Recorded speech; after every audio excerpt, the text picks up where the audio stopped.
I think the 1500 world record is within my grasp. Josh Kerr just smashed the world record that stood for decades, but he wasn't done celebrating yet. He already had his eyes on a new target. This man wants more, and he wants it fast. Another one. I can continue to go after those records, and it's a great distance to go after. I will not tell my team that because they will be rather annoyed at me that I can't spend more than 3 hours with a world record and before I want to go after another one. So how did Kerr go from a cold track in Edinburgh to chasing down two of the toughest records in running? It all started with a bold promise. They called it Project 222. Josh Kerr walked onto the track at London Stadium. 60,000 fans packed the stands. They weren't just there to cheer. They came to watch history happen. Kerr is 28 years old. He grew up in Edinburgh, Scotland. He already had an Olympic bronze medal. He had a World Championship gold from 2023. He had 2 world indoor titles too, but none of those wins had the words world record next to his name. Not yet. For months, Kerr kept talking about one number, 222. That's how many seconds he needed to beat the mile world record.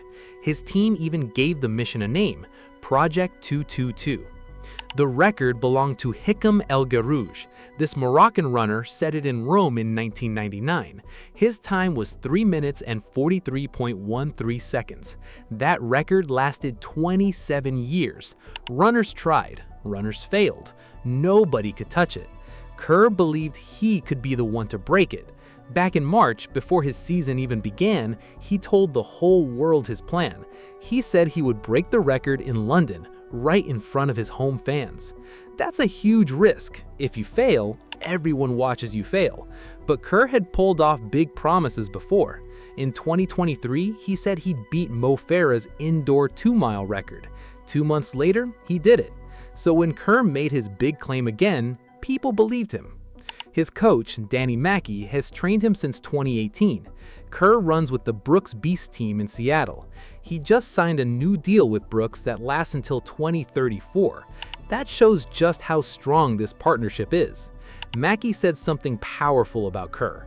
He said Kerr never lets the result define him. That means Kerr stays calm under pressure. He trusts his training. He lets his legs do the talking.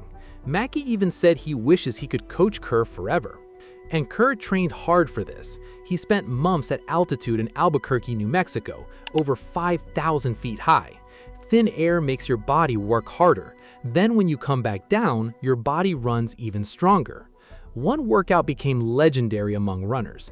4 rounds of 200 meters, then 600 meters, then 200 meters again. Short breaks in between. This built his speed. It also built his power to hold that speed when his body got tired. His sponsor, Brooks, built him special spikes just for this race. They called them the Hyperion 222, named after his big goal. Brooks also built him a special speed suit to cut down wind resistance. Every single detail was built around one goal. Then race day arrived, July 18th. Kerr had 2 teammates pacing him, Brandon Kidder and Zane Rudolph. Kidder shot out first. He hit 400 meters in 54.75 seconds. That's an insanely fast start. Kerr stayed close behind, running 55.3. The pace stayed brutal. At 800 meters, Kerr hit 1 minute and 51.1 seconds, still right on target, still under control. Then his pacemakers stepped off the track. This is the scary part of any race like this. No one left to follow. No one setting the pace, just Kerr, alone. The record ahead of him, a full year of hard work behind him. He pushed on. At 1,200 meters, his time was 2 minutes, 46 seconds, 0.39 seconds. The crowd could feel it. All 60,000 fans jumped to their feet. At 1,500 meters, Kerr hit 3 minutes, 27 seconds, 0.62 seconds. That number alone beat his own best time at that distance, and he still had 1 more lap to go. He was already running faster than ever before. This is where most runners break down. Legs burn, lungs scream, the body begs you to stop. But Kerr ran his last 400 meters in just 54.87 seconds. His final lap was faster than his first lap. That almost never happens in a world record mile. He crossed the finish line at 3 minutes, 42 seconds, 0.66 seconds. He did it. He smashed El Garouge's 27-year-old record by almost half a second. The stadium went wild. Kerr threw his arms up high. He took a victory lap around the whole track. Behind him, American runner Yared Nuguse came in second at 3 minutes, 45 seconds, 0.69 seconds, more than 3 seconds back.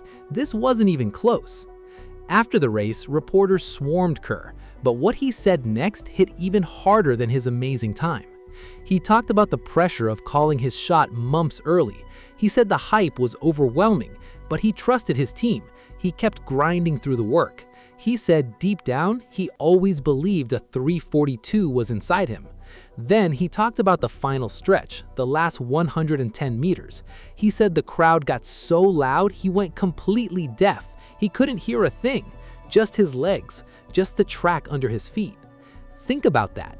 60,000 people screaming their lungs out, and Kerr heard none of it. His brain blocked out the noise just so he could finish the race. Kerr said something honest too. He said calling your shot that early is risky. So much can go wrong between making a promise and keeping it. Injuries happen, bad weather happens, someone else could break the record first. None of that stopped him.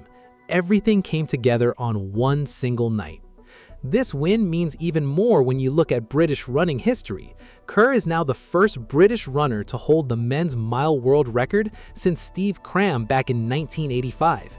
Before Cram, Sebastian Coe and Steve Obit traded the record 3 times in just 10 days back in 1981.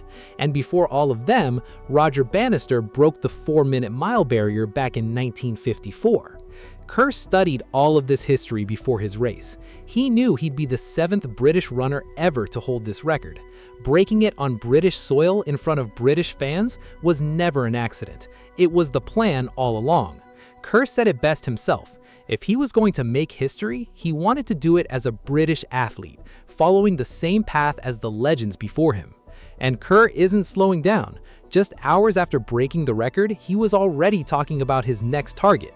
People in the sport think he could go after the 1,500-meter world record next. No man has ever run that distance under 3 minutes 25 seconds. For now, this moment belongs to him. Months of training at altitude, a bold promise made before the season even started, custom spikes built for one single number. All of it led to one lap in London, in a stadium so loud it left him unable to hear his own finish. Josh Kerr didn't just break a world record, he shattered a record that survived a whole generation of runners, and he did it exactly the way he said he would. Let us know your thoughts in the comments, and if you enjoy deep athlete stories like this, make sure to like, subscribe, and turn on notifications. This is Athlete Feeds, and we'll see you in the next one.